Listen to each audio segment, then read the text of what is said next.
and welcome back to the channel Bluebird Designs. Yesterday I shared a tutorial that went over how to edit your slides, edit the master slide in Google Slides, which is a really great tool for distance learning. Today I'd like to do a follow-up tutorial to that using the same document that I used yesterday. So in this assignment, I want to have students read a short story and I want them to be able to annotate that. It's going to look a lot different in a distance learning environment than it would have face-to-face pen and paper. So if you've ever used the Smart Notebook set of tools, then you may be aware that there was a little feature that you were able to clone elements on your slide. Essentially, you could just drag and drop infinite number of whatever element you chose. Google Slides does not currently have that capability. However, there's a workaround. So for this assignment, I want kids to be able to highlight text, circle text. I like to have kids circle words that they're unfamiliar with, like as I go back and look them up later. A text box to type in any information or notes or questions, and then star anything that they find to be important. So how I'm going to do that is start by adding my highlight box, just by adding a regular rectangle, maybe.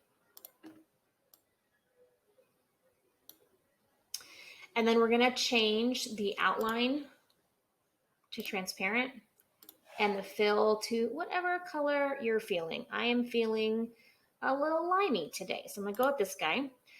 However, if I drag this friend over a word, it's opaque, so we need to change that. So in order to change that, you're going to click back on the solid ingredient, and under there, you're just going to click Custom, and then drag down here at the bottom where it says Transparency, just as far as you want to go, really. It's up to you. And then once you've done that, you now have a transparent box. So I'm going to drag that right up there over my highlight function. Now, in order to make this clonable, it's not infinite technically, but there's, we can work around that. So I'm going to copy it and paste, and I'm just going to paste it really until I run out of room. It's really up to you. It's probably more than my kid's ever going to use, but nice to have more than not enough. So once you've done that, you're going to select them all by drag and drop over them, right click, and you're going to choose Align Horizontally left, and then do that again vertically and in the middle. And once you've done that, you've got them all now stacked. Just for consistency's sake, and on the off chance that you have a really drag and drop happy kind of kid, then you can select them all again. Just make sure that you've selected all of them, not just that top one, and then copy paste until your heart is happy with your 1,000,000 boxes. Select them all, align horizontally to the left, align vertically to the middle. Now you have 1,000,000 boxes. So drag to select them all. So you're getting them all at once. Drag them right where you want them to go. And there is your highlight tool. So now if I want to highlight something, I just drag the highlight box to wherever I want to drag it to. And should it need to be resized, really simple fix. Now I've highlighted that text. So you would do the same thing for the circle, for the text box, and for the star. There is currently no star shape in the shape tools, at least not that I found. Maybe I'm just losing my mind today. And so what you could do instead for that is go to Insert Image and search the web. It'll pull it up right here in Google Slides for you. You're probably going to want transparent.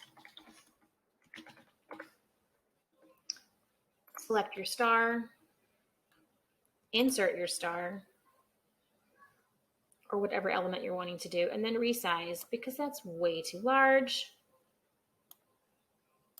Drag and drop. And then go through that same process for your star, for your circle. For the circle, I like to keep the fill transparent and the border color black. But obviously you can, and I like to change the weight of the line. Do whatever you like. And then for the text box, why am I losing my mind today? There it is. This is totally your preference. But again, I like to have outline. So you would do those same steps for each of your elements that we did for the highlight. And there you go. It's a really easy way to drag and drop your elements wherever you want them to go, and they are essentially clonable, as many as you want to do. So I hope this helps. If you have any questions or comments, leave them in the section below. Really appreciate if you would like and subscribe to the channel for more tips and tricks as we move along in this crazy distance learning pandemic year. Have a great day, and I hope we'll see you back next time.